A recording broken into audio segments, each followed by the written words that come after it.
The mirror shattered at midnight, splintering not from impact, but from a scream no human throat had made. Crimson veins of glowing blood spread across the shards, forming one name over and over again. Erika. The castle's torches guttered out at the same moment, as if the entire fortress was holding its breath. And from somewhere deep within the west wing where no one had walked since Charlie's death, a lullaby drifted upward, soft and broken, sung by a voice that should have been grieving, yet sounded almost triumphant. Charlie's parents were the first to see the mirror. His mother gasped, clutching the blood-etched shard as it pulsed like a warning heart. His father whispered a single trembling sentence, "Someone has rewritten our bloodline." Before they could speak again, a scroll slid under the door sealed with wax that dripped upward instead of down. Inside was a single line written in metallic ink, "The child is not his." The truth was forged long before the kingdom slept. Outside, villagers gathered, whispering curses.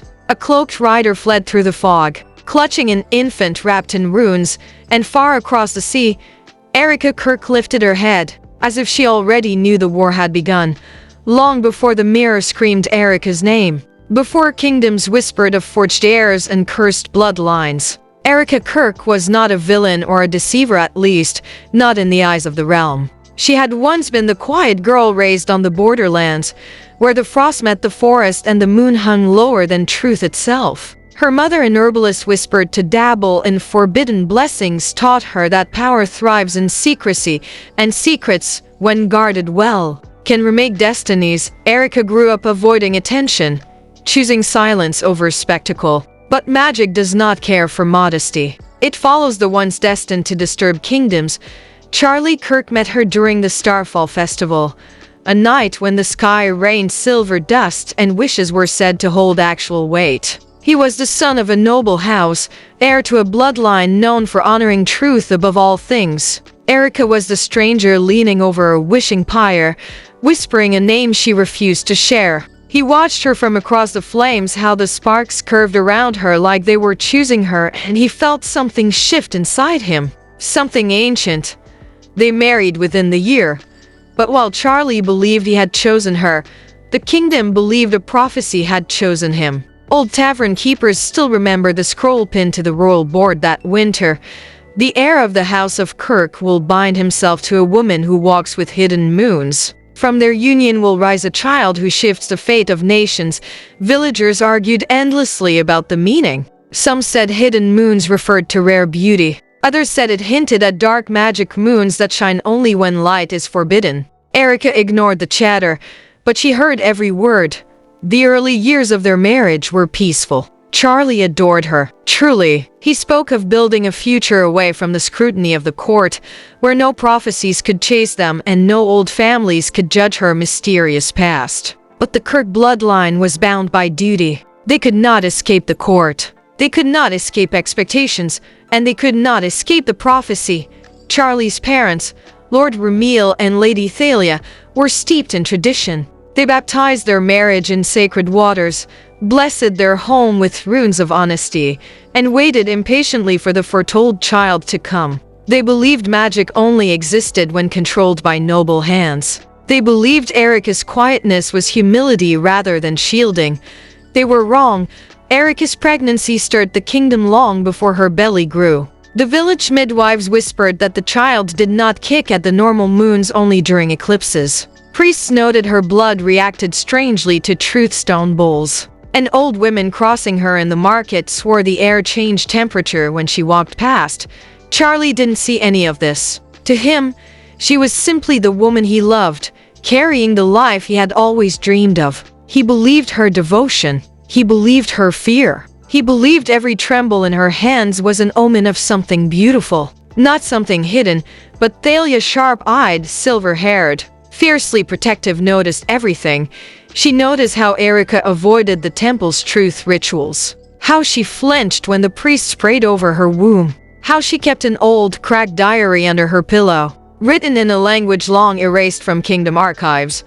And she noticed something else. A shadow. A presence. A figure Erika met in secret on moonless nights near the northern gate. He carried no crest, No colors, no lineage. People called him Mikoyi of the Lowlands, though no one knew if that was his real name. He had the eyes of someone who knew too many spells and survived too many lies. Thalia confronted Charlie once. "I fear your wife carries more than your child," she whispered. Charlie laughed then, brushing it off as paranoia. But the laughter didn't reach his eyes. A doubt had been planted, and Erika felt it.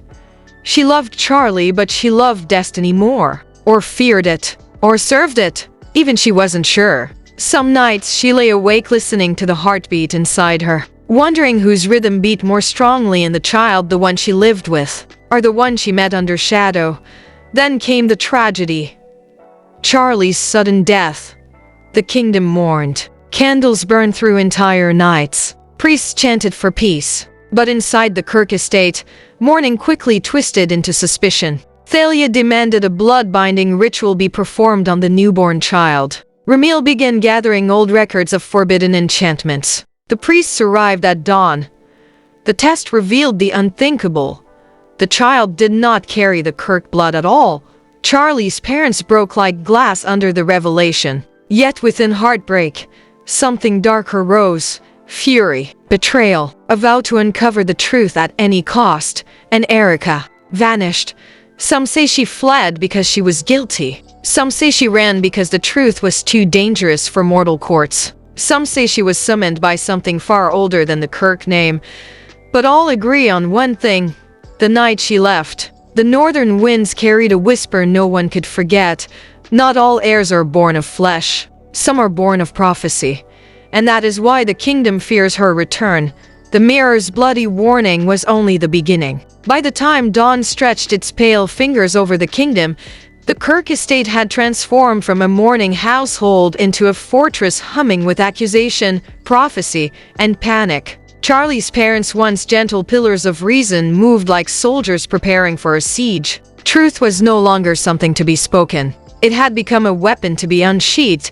The priests arrived first. Not the common ones who blessed harvest fields or baptized newborns, but the high circle, the robed, silent men who dealt in verdicts carved by magic. Their entrance scattered the servants into corners. Their eyes gleamed with the cold certainty of those who had already decided a crime existed. Now they only needed to identify the criminal.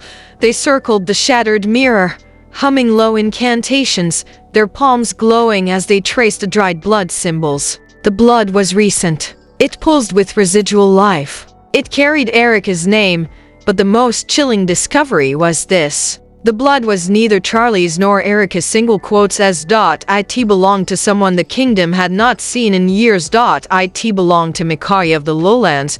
When Thalia heard this, she pressed a trembling hand to her lips. Mikoyi the Shadowman Erika met in secret. The man whispered to have practiced quiet magic, a forgotten art that replaced words with binding. If his blood had marked the mirror, it was no accident. "Find her," Thalia whispered, "before the kingdom does." But Erika was already far beyond their reach, far across the sea. On the floating isles of Ventera, where bridges swayed like woven illusions and storms circled eternally, Erika walked barefoot through the mist, her cloak soaked with salt and secrecy. She entered a sanctuary built from bone-white stone, lit by candles that burned with blue flames. The air shimmered around her, as though the walls recognized her presence. A man stepped from the shadows, tall, cloaked in deep midnight blue. His hood obscured his face, but his voice carried a warmth that did not belong in a place carved from storms. "You left sooner than the prophecy predicted." Erika's jaw tightened. "I had no choice." "You were discovered." "No," she whispered. "I was exposed." The man lowered his hood. He was not Mikoyi. He was Boaz. Not a lover. Not a friend. Not a savior. Boaz was something else entirely. Eyes like liquid silver. Skin faintly marked with sigils. A presence that felt older than any prophecy. He stepped closer, studying her as though she were both a student and a stolen artifact. "And the child?" he asked. Erika looked away. "In safe hands," she replied. Boaz clicked his tongue. "Safe is a matter of perspective. Safe from the Kirks? Certainly. But safe from destiny? From the truth written in his blood? That My dear Erika, is another question. Her breath trembled. It wasn't supposed to be this way, she whispered. Charlie wasn't supposed to die. The test wasn't supposed to reveal the truth. Boaz cut in sharply. Or reveal this video you hope to keep hidden. Erika flinched but didn't deny it, because the truth was a labyrinth. And she stood at its center. The child she carried was not Charlie's. He was never meant to be. The prophecy did not say the heir would be born of a Kirk, only that he would rise with a Kirk. The Kirks had misread everything. Boaz clasped his hands behind his back. The kingdom will not understand what you've done. They'll call it treachery. They'll call it witchcraft. They'll call the child cursed. Boaz's expression softened, not kindly, but knowingly. And yet he is none of those things. He is the key, the one whose blood bridges the two forgotten lineages, the one whose birth was written on the night the moon bled. Erika swallowed hard. And Mikhail? Boaz's eyes darkened, though he gave no direct answer. Mikhail played this video. Every story requires a shadow before it finds its sun. Erika didn't ask further. Some truths were heavier than prophecy. Back in the Kirk kingdom, panic spread like disease. Villagers crowded the town square, whispering their versions of the story. Some claimed Erika had bewitched Charlie. Others swore she'd replaced his child with an illusion. By noon, the tavern rang with theories. The baby's eyes weren't Kirk eyes. I heard she stole spells from the border witches. She was seen with a man who doesn't cast a shadow. The child glowed during the Truthstone ritual. Somewhere in the chaos, a frightened nursemaid stepped forward with a secret she had sworn never to tell. The night the child was born, she whispered, voice cracking. The candles dimmed. The cradle shook. And a voice whispered from the rafters, not this blood. Not this line. The priest seized her by the arm. Did Erika hear this? Yes, the maid said, trembling. And she smiled. This revelation spread through the kingdom like poisoned wildfire. Charlie's parents demanded a royal decree. Erika was to be hunted, questioned, and judged by the circle of truth. Bounty hunters sharpened their blades. Mystics prepared scrying bowls. Even the king himself issued a proclamation. Erika of the borderlands stands accused of blood fraud, magical deception, and tampering with legacy. She must be found. But rumors moved faster than soldiers. A fisherman reported seeing a hooded woman crossing the river at dawn. A child claimed Erika left behind a feather that burned without fire. A merchant whispered that Boaz the Stormwalker, the illusion breaker, had been spotted near the northern pass. Each report added layers to a growing fear. Erika didn't flee the kingdom. She fled to fulfill something larger than truth, larger than blood, larger than Charlie's name. Then came the first true twist, the one that cracked the kingdom's understanding of everything. 3 days after Erika's escape, a raven landed at the Kirk estate, clutching a message sealed in shifting silver wax. Ramil sliced it open with shaking hands. Inside was a rune-etched parchment, glowing faintly, as though breathing. You tested the wrong blood. The room fell silent. What does it mean? Thalia whispered. The parchment continued, letters rearranging themselves as they read. The child is not the heir. The heir has not yet been born.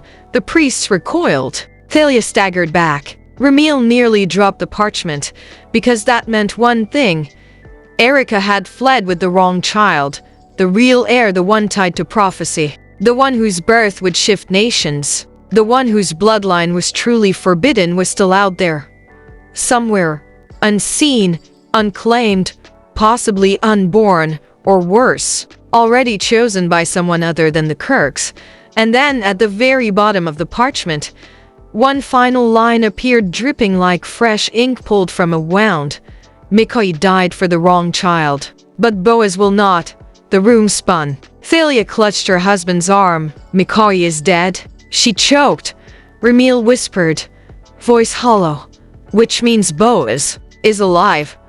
The priests exchanged horrified looks. Boaz was not supposed to walk the living realms. Not anymore. Not after what happened years ago. Not after the last war of prophecy. Not after the binding that was meant to seal him away forever. If Boaz had returned, then Erika's escape wasn't an Accident.it was the beginning, and the kingdom had misjudged everything, because Erika wasn't the villain. She was the catalyst, and the real enemy, the one tied to Charlie's death, to the false heir, to the mirror of blood, had only just stepped into the light. The storm was no longer coming. It was already here. The kingdom had not slept since the mirror cracked. People whispered Erika's name as if it were a spell they feared would summon shadows. Markets emptied. Candles flickered unnaturally. Even the ravens circled lower, the way they only did when an old magic stirred.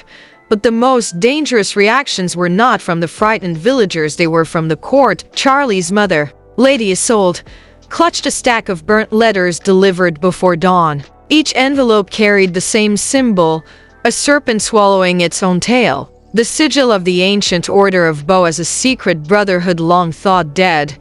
"These were left on my windowsill," she said, voice shaking. "They know. They all know." Charlie's father, Lord Darien, said nothing. He simply stared at the infant's enchanted cradle, which had begun to glow each time the child cried. A glow that matched the ink on the mysterious scroll that declared Charlie was not the father. Neither dared speak their greatest fear aloud. That Erika's disappearance was not an escape but a return to something older. Just after sunrise, the first fake magical message arrived.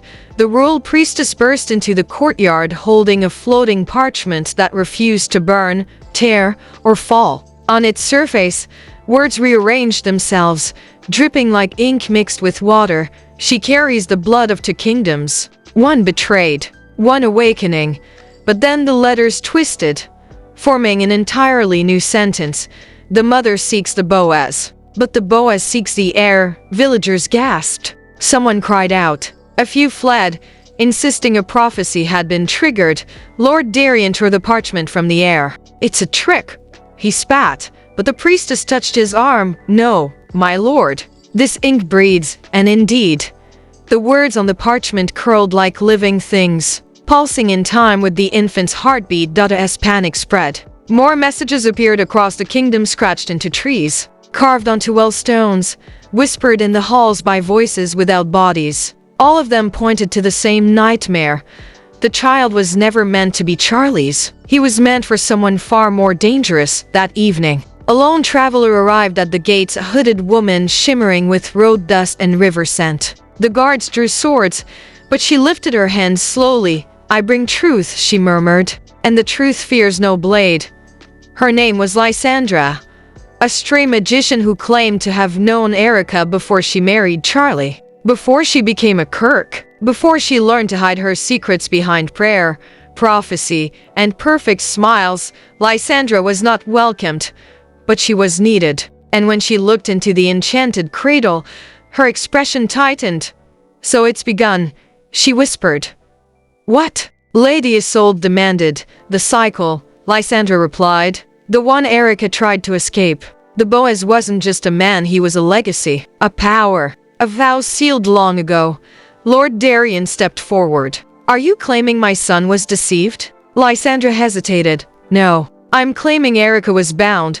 She explained that years ago, Erika had been spiritually promised, not forced, to a man named Mikai Makwe, a rogue warrior mage whose lineage tied back to the ancient order of Boaz. Their bond was said to create a child capable of bridging old magic with new blood.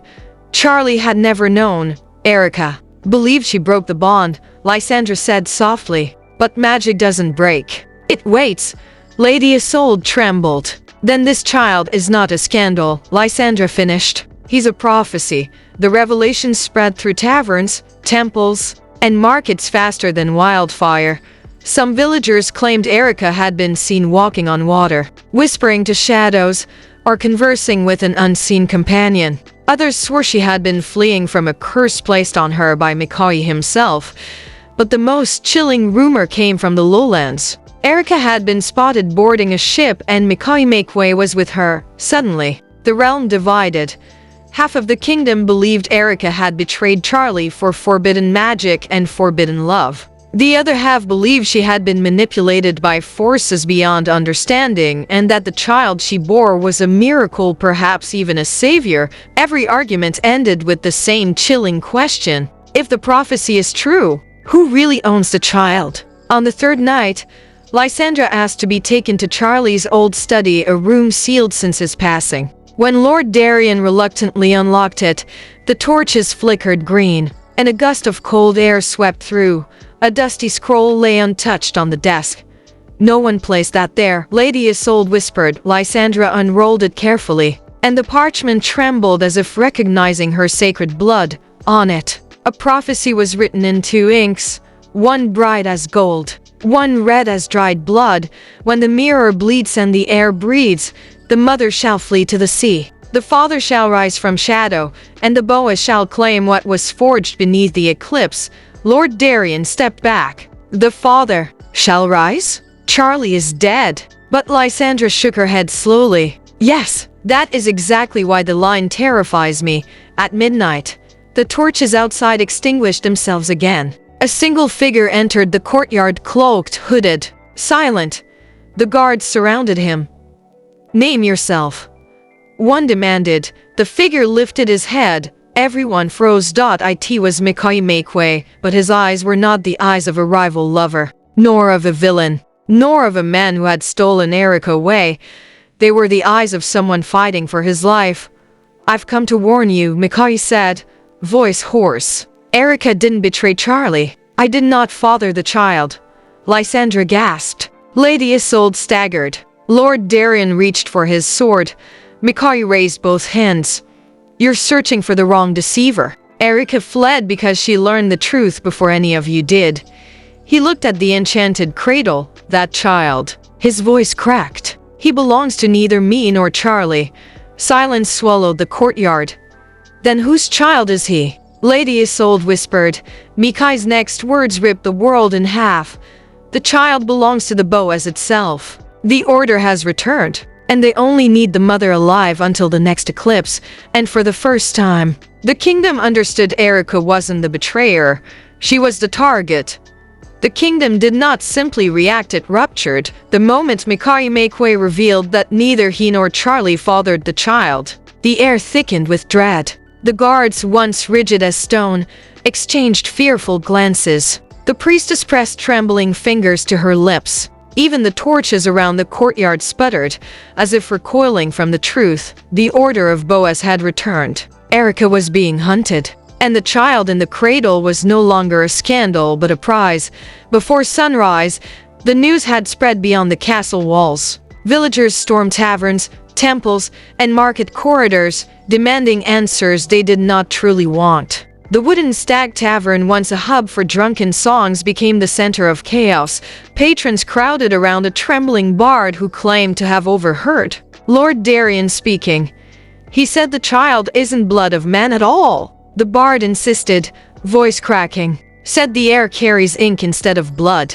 Gasps, furious whispers. A mug shattered against the wall. "Then the mother is cursed," someone muttered. "No," another argued. "She's sacred.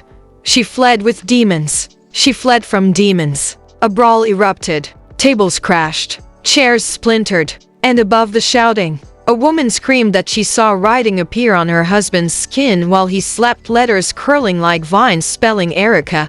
Whether it was truth or terror-induced illusion didn't matter. Fear had become its own magic. By midday, mysterious scrolls began appearing across the kingdom, sliding beneath doors, floating down chimneys, pinned to gates with black feathers. Some warned the people to protect the child. Others accused Erika of being the doorway through which the Boaz would conquer the realm. A few scrolls even predicted a coming blood eclipse, where the sun would bow to the moon in crimson light. One scroll read, "The mother runs, but the order follows. He who controls the air controls the crown of shadows." Another scroll delivered to Lady Isolde read, "Your grief blinded you. Your love failed you. Trust no man who speaks of legacy." The words stung deeper than arrows. She crumpled the parchment, but its letters reformed instantly, glowing with red radiance. Someone was watching them. Someone wanted them divided. As the panic spread, the castle's great hall filled with nobles demanding explanations. Some pointed fingers at Mikayi, insisting he had crafted an elaborate lie to regain magic's throne. Others accused Lord Darien and Lady Isolde of forging the scandal to seize power from their daughter-in-law. Lysandra stood at the center of the uproar, trying to calm both sides.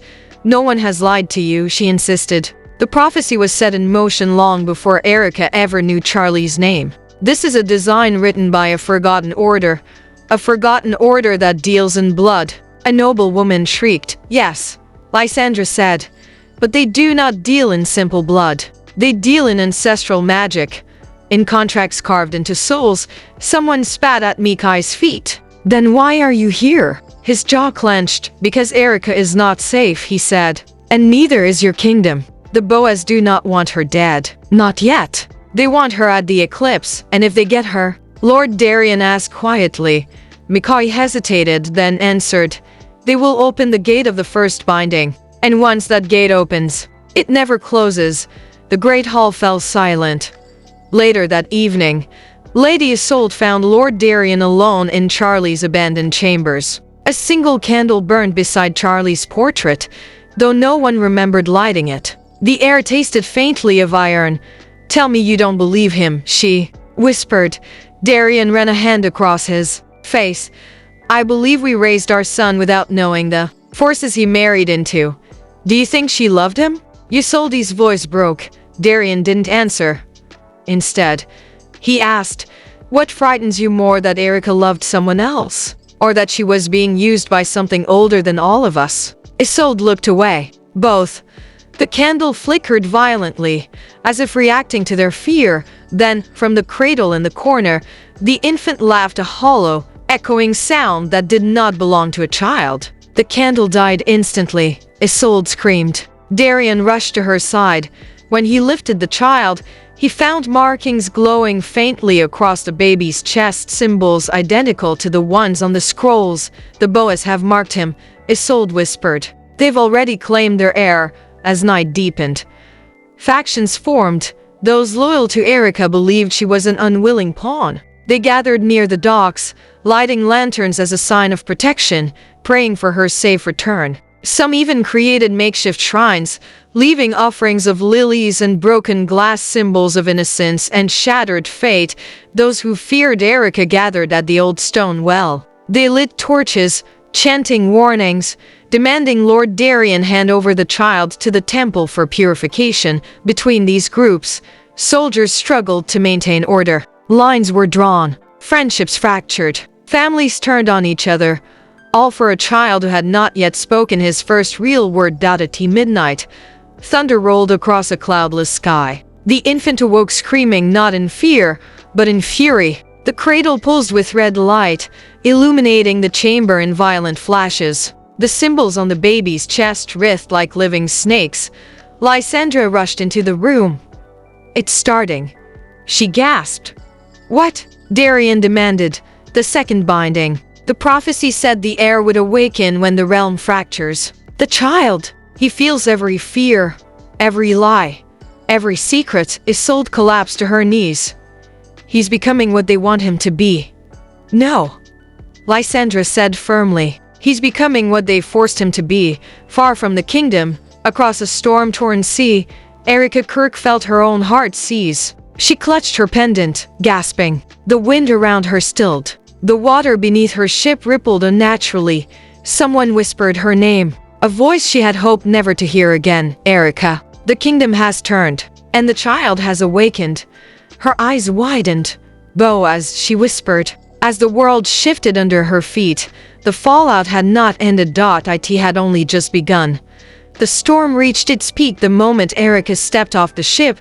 Winds curled violently around her boots, sand lifting into spirals as if the shore itself recognized her return. The moon above flickered bright, dim, bright again, like an eye struggling to stay open. Erika pulled her cloak tighter over her shoulders. She was exhausted, hunted, and carrying secrets that 1,000 lifetimes would not absolve, but she did not have the luxury of collapsing. Her child had awakened, and the world had felt it. A hooded figure waited near the edge of the cliffs, where waves shattered into white foam. His silhouette was unmistakable, tall, strange posture, hands clasped as though holding invisible strings. She approached him slowly, You shouldn't have called me, Erika whispered. Not after everything. The man lifted his head. A mask covered his face, obsidian black, carved with runes she recognized instantly. The mark of the bow as Erika, he said, voice smooth but crackling with magic. Destiny doesn't care about what you ran from. The heir must be brought to the gate before the eclipse. Her pulse hammered. You won't touch my child. You misunderstand. The masked man tilted his head. I'm not here to take him. I'm here to escort you.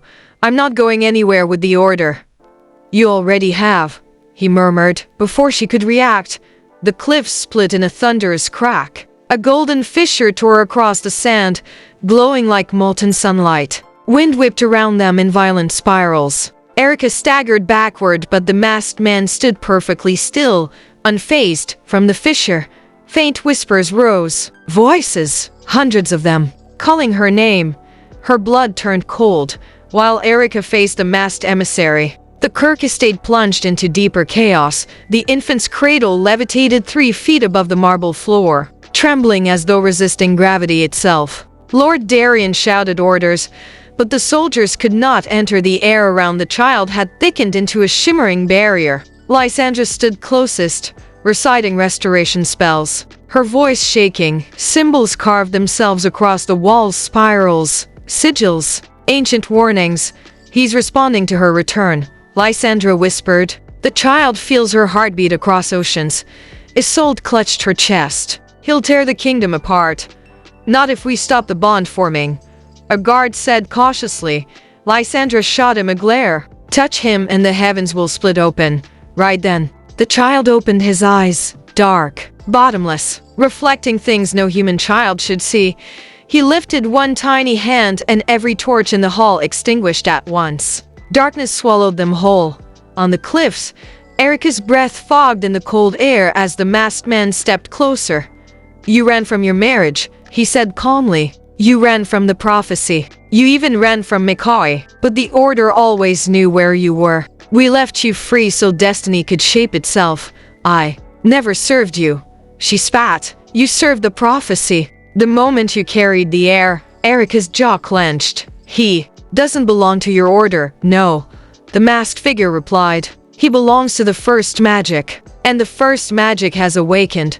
She felt it, the pulse of ancient energy traveling through the earth, racing toward her from the direction of the Kirk estate. Her knees nearly buckled. A single tear fell down her cheek. My baby, she whispered. You still misunderstand, the masked man said gently. You are not here to protect the child. She frowned. Then why am I here? To remember. The fissure widened, and Erika saw something inside the molten crack, something she had spent years forcing herself to forget. A memory. Her own voice chanting an incantation. Her own hands binding her soul to an unborn heir. A circle of masked figures around her, the Order of Boaz watching with reverence as she willingly became the vessel for a prophecy that was never meant to be gentle. No, she breathed, stumbling backward. I couldn't have, you did. The masked man said. You agreed. You offered yourself. You brought the heir into the world. Erika's scream tore through the night. She had not been tricked. She had not been cursed. She had participated. She had forgotten the ritual because she had chosen to forget. Magic this ancient does not steal memories. It hides them only when asked. At the castle, the child's levitating cradle burst into golden flames, silent flames that did not burn, only revealed. Lord Darien shielded his eyes as the light swallowed the hall. Then everything stopped. The cradle gently lowered itself to the ground. The flames vanished. The child blinked, calm as moonlight, and in a voice far too old for a newborn, he whispered, She remembers. Lysandra gasped. Isolde collapsed. Darien staggered backward, crossing himself. Back on the cliffs, Erika dropped to her knees. The masked man placed a hand on her shoulder. You have remembered your place, he said softly. Now you must remember the rest. The rest. She whispered. His mask tilted. You were never chosen to be the heir's mother. Her heart stopped. You, he whispered, were chosen to be the heir's sacrifice. Before she could scream, The fissure exploded into blinding light and the world went white. And that is where the night tears itself in half. Erika on her knees, the cliffs splitting open, the order revealing the truth she was never meant to survive. The child awakening with a voice older than the kingdom. Charlie's parents witnessing magic that should not exist. And the prophecy tightening around every living soul like a noose woven in starlight. But now the real question is for you, because if you've made it this far, then you already feel it, the tension, the betrayal, the ancient magic pressing against your chest like a second heartbeat. So before we plunge into the next chapter, I want you to sit with one impossible question.